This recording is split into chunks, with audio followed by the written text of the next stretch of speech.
up, y'all? She got DJ O.G.ONE.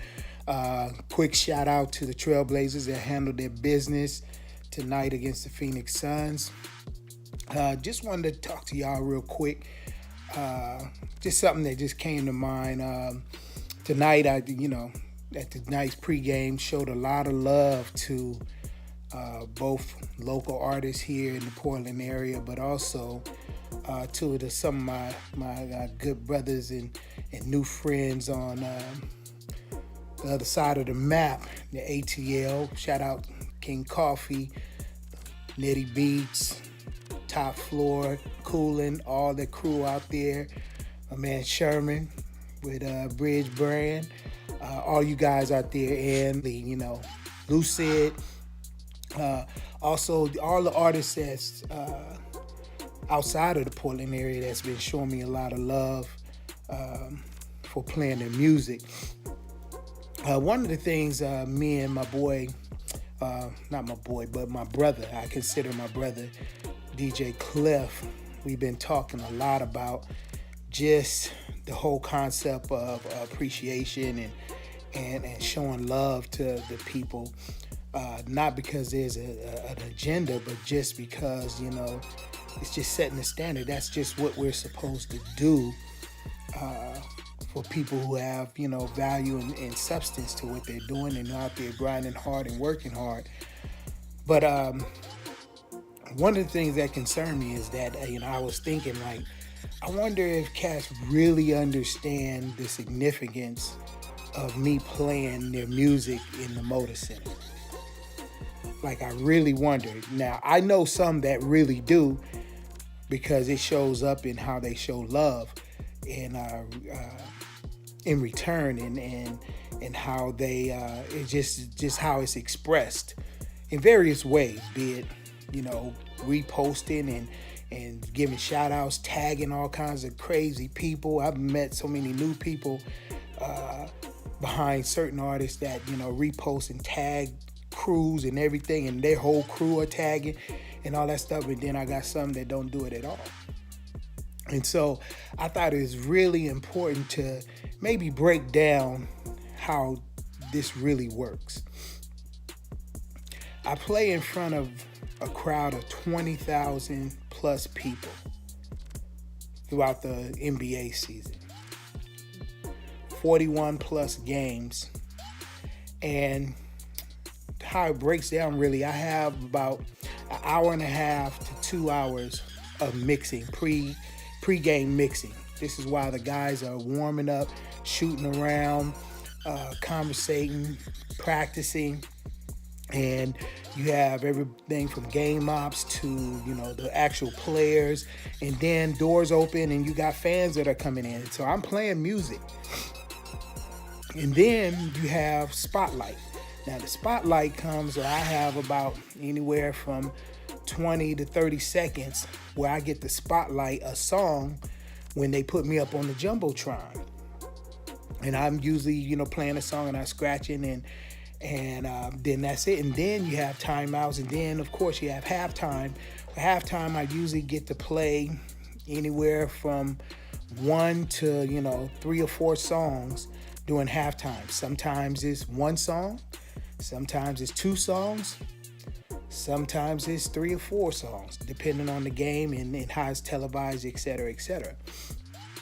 So with that window of opportunity to play music, when I select music, I can select music that's most popular, or I can choose to put music, particularly local music or music that is not being pushed by the machine, and any artists and producers and everybody like that understand what I mean by the machine, that you don't have a big marketing and promotional team that's force-feeding listeners to kind of listen to your music. You have to rely on relationships via, radio relationships, street club DJs or whatever. And so if I choose to particularly, let's just take the spotlight, Jumbotron, 20,000 people, and I pick your song, I pick your song to play for that 30 seconds on the Jumbotron. Do artists really understand the significance of that? Like, I get tons of music. So if I play a local artist song, that means I'm putting my name on the line for that artist, because it's not necessarily a national or recognized artist. It might not be a song that's played on the radio. It ain't Jay-Z or some of the, household names, globally. So if I pick your song to play during that time, how much value is that? I'm picking your song, particularly local artists, I'm picking your song to play over a Kendrick Lamar or Migos or any Future, any popular song that's out on the radio that's in top charts. But I'm picking your song. What is the return on that? Especially if you ain't writing me no checks. What should be the return on that? I want you to think about that for a second. Within that pregame hour and a half, I'm doing everything from playing your song, and I'm taking time to videotape it and edit and posting it and writing shout outs and all that kind of stuff on it, when I don't have to. I'm not doing that for Jay-Z. I'm not doing that for Kendrick Lamar. I'm not doing that for a number of artists that I could do that just to, get on the radar. But no, I am doing that for artists that I think understand the value and what I bring to the table. Now, I say all that not to, clown anybody or anything like that. And I haven't even included the fact that I'm doing these things with no vision in my left eye, about 50% of vision in my right eye. I can barely see. I have pain in this hand. Like, people, because I don't walk around, agonizing like, whoa, I'm in pain. I'm in pain every day. When you see me on the turntable and you see that hand on the fader and I'm scratching all that stuff, understand that is a painful experience. Painful experience. Don't get it twisted. Painful experience. But I love what I do, and I'm not going to let, pain stop me from doing what I feel like I'm supposed to be doing. So, again, I say all of that to say I want particularly artists to understand that when you send me music, or you hit me up on Instagram saying, OG, you should listen to this song, you should play this song, as opposed to a different approach and saying, hey, maybe I should hit him up with a different approach instead of it sounding like you're entitled. Like I have to play your music, or you're the hottest thing out right now. Now, some of y'all stuff is really hot, and that's why I play it. So those songs that I'm playing, either it's super hot and I really like it, or I'm doing a favor by playing it to test the water so you can get an idea if people are really feeling your record or not. But the fact that I do choose to play the record, I'm still putting my stamp in some way on your record.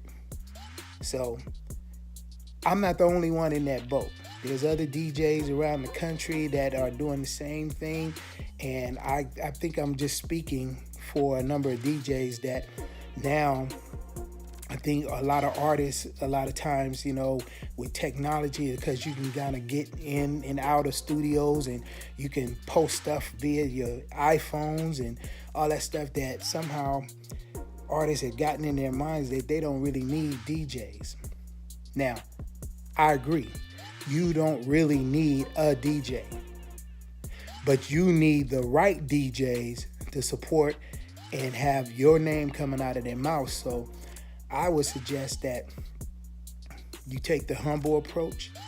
You take the approach that, hey, I'm going to show the love and respect that I would want someone to show me. And again, big shout out to the folks and the artists that's out there that has been, that have been showing me support, that show me love. Is artists out there that I can call and say, hey man, can you, write up a couple of verses for a project I'm working on, or I have, artists that I can say, hey man, I got a mixtape, man, can you drop some bars on it or whatever, and it's all love, but that's the love in returns. They can turn around and call me and I do the same for them. So again, I'm just giving you guys a few nuggets, particularly for you up and coming artists and even DJs, in terms of setting the bar and the standard. You teach people how to treat you. You teach people how to treat you. So set a bar and set a standard on what you will tolerate and what you won't tolerate. Now, let's get to work.